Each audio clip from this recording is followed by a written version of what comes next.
Assalamualaikum warahmatullahi wabarakatuh.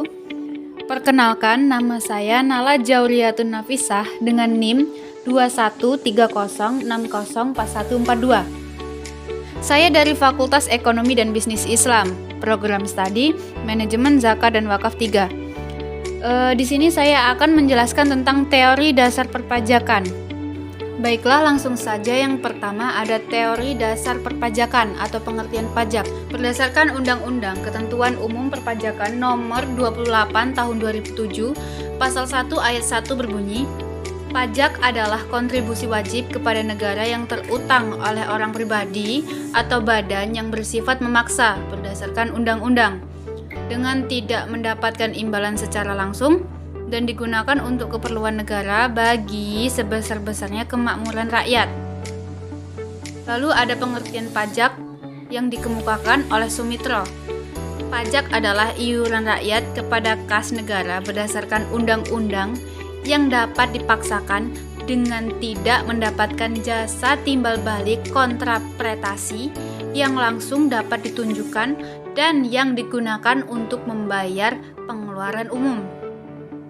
Lalu definisi tersebut disempurnakan menjadi pajak adalah peralihan kekayaan dari pihak rakyat kepada kas negara untuk membiayai pengeluaran rutin dan surplusnya digunakan untuk public saving yang merupakan sumber utama untuk membiayai public investment. Definisi pajak yang dikemukakan oleh Djajadiningrat yang ditulis resmi ialah pajak sebagai suatu kewajiban menyerahkan sebagian dari kekayaan ke kas negara yang disebabkan suatu keadaan, kejadian, dan perbuatan yang memberikan kedudukan tertentu, tetapi bukan sebagai hukuman, menurut peraturan yang ditetapkan pemerintah serta dapat dipaksakan.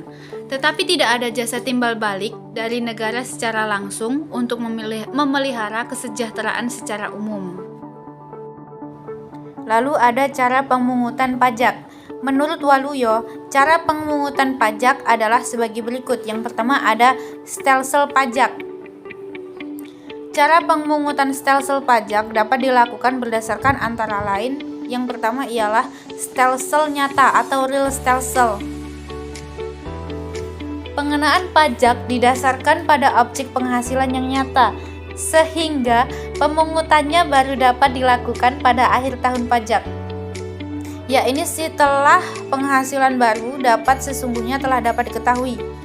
Kelebihan stelsel ini adalah pajak yang dikenakan lebih realistis. Kelemahannya adalah pajak baru dapat dikenakan pada akhir periode atau setelah penghasilan real diketahui. Lalu yang kedua ada stelsel anggapan. Fiktif stelsel.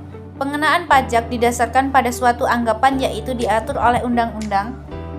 Kelebihan dari stelsel anggapan ini adalah pajak yang dibayar selama tahun berjalan tanpa harus menunggu akhir tahun.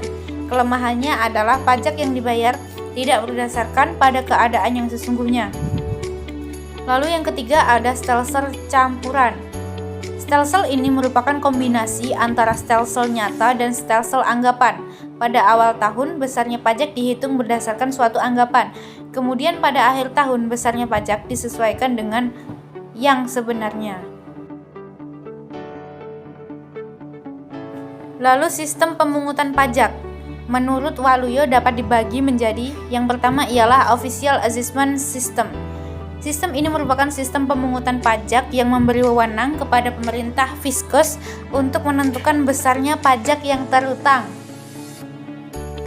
Lalu yang kedua ada Self-Assessment System. Sistem ini merupakan pajak yang memberi wewenang, kepercayaan, tanggung jawab kepada wajib pajak untuk menghitung, memperhitungkan, membayar, dan melaporkan sendiri besarnya pajak yang harus dibayar. Lalu yang ketiga ada Withholding System. Sistem ini merupakan sistem pemungutan pajak yang memberi wewenang kepada pihak ketiga untuk memotong atau memungut besarnya pajak yang terutang oleh wajib pajak. Lalu ada jenis-jenis pajak. Berdasarkan ketentuan perundang-perundangan yang berlaku, Jenis-jenis pajak yang termasuk dalam ruang lingkup pajak pusat adalah sebagai berikut. Yang pertama, pajak penghasilan atau PPH. Yang kedua, pajak bumi dan bangunan PBB. Lalu yang ketiga ada bea materai. Lalu yang keempat ada pajak pertambahan nilai atau PPN. Lalu yang kelima ada pajak penjualan atas barang mewah atau PPNBM. Lalu ada wajib pajak. Wajib pajak menurut Undang-Undang Nomor 16 Tahun 2009 tentang Ketentuan Umum dan Tata Cara Perpajakan mengatakan wajib pajak adalah orang pribadi atau badan yang meliputi pembayaran pajak, memotong pajak, pemungutan pajak, dan melaporkan pajak, mempunyai hak dan kewajiban perpajakan sesuai dengan ketentuan peraturan perundang-undangan perpajakan. Sedangkan menurut Rahman, wajib pajak adalah orang pribadi atau badan yang ditentukan untuk melakukan kewajiban perpajakan, yaitu terdiri dari memungut atau memotong pajak tertentu yang sesuai dengan ketentuan peraturan perundang-undangan perpajakan. Wajib pajak merupakan orang atau badan yang menurut peraturan perpajakan ditentukan untuk melakukan kewajiban perpajakan, termasuk pemungut pajak. Erli Susandi, tahun 2005.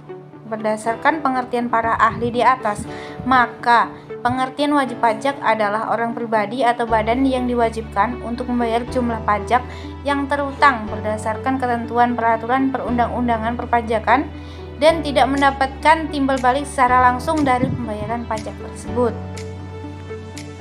Lalu ada nomor pokok wajib pajak atau NPWP.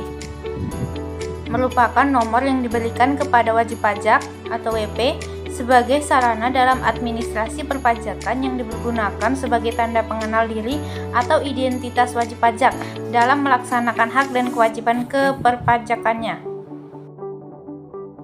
Lalu ada kesadaran wajib pajak. Wajib pajak dikatakan memiliki kesadaran apabila sesuai dengan hal-hal berikut, yaitu yang pertama mengetahui adanya undang-undang dan ketentuan perpajakan. Yang kedua, mengetahui fungsi pajak untuk pembiayaan negara. Yang ketiga, memahami bahwa kewajiban perpajakan harus dilaksanakan sesuai dengan ketentuan yang berlaku. Lalu yang keempat, menghitung, membayar, melaporkan pajak dengan sukarela. Yang kelima, menghitung, membayar, melaporkan pajak dengan benar.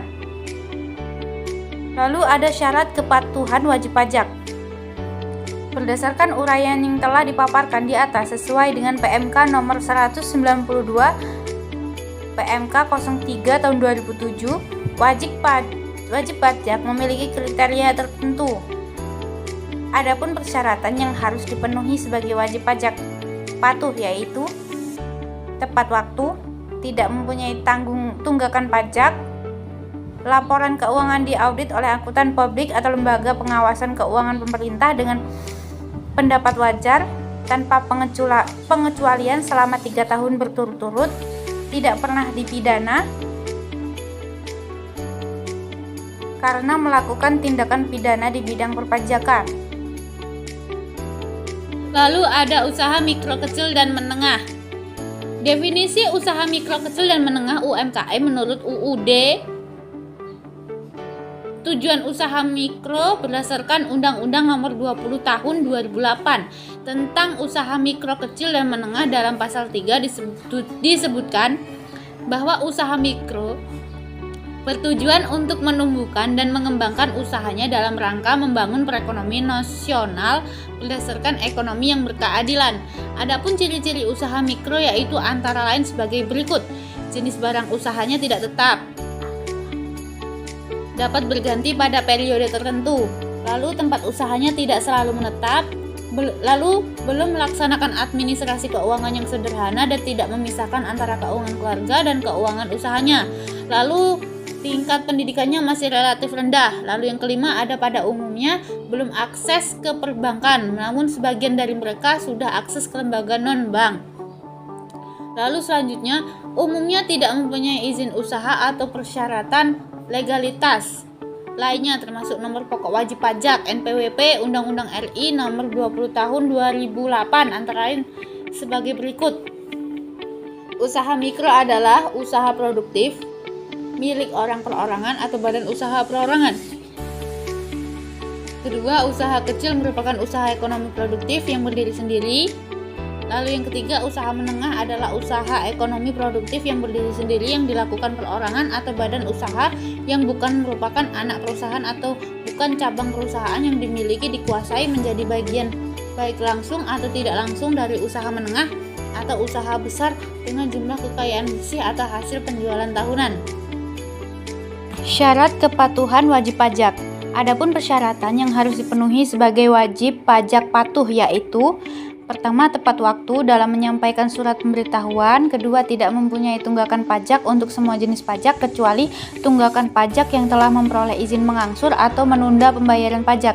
Yang ketiga, ada laporan keuangan diaudit oleh akuntan publik atau lembaga pengawasan keuangan pemerintah dengan pendapat wajar tanpa pengecualian selama 3 tahun berturut-turut dan tidak pernah dipidana karena melakukan tindakan pidana di bidang perpajakan berdasarkan keputusan pengadilan yang telah mempunyai kekuatan hukum tetap dalam jangka waktu 5 tahun terakhir.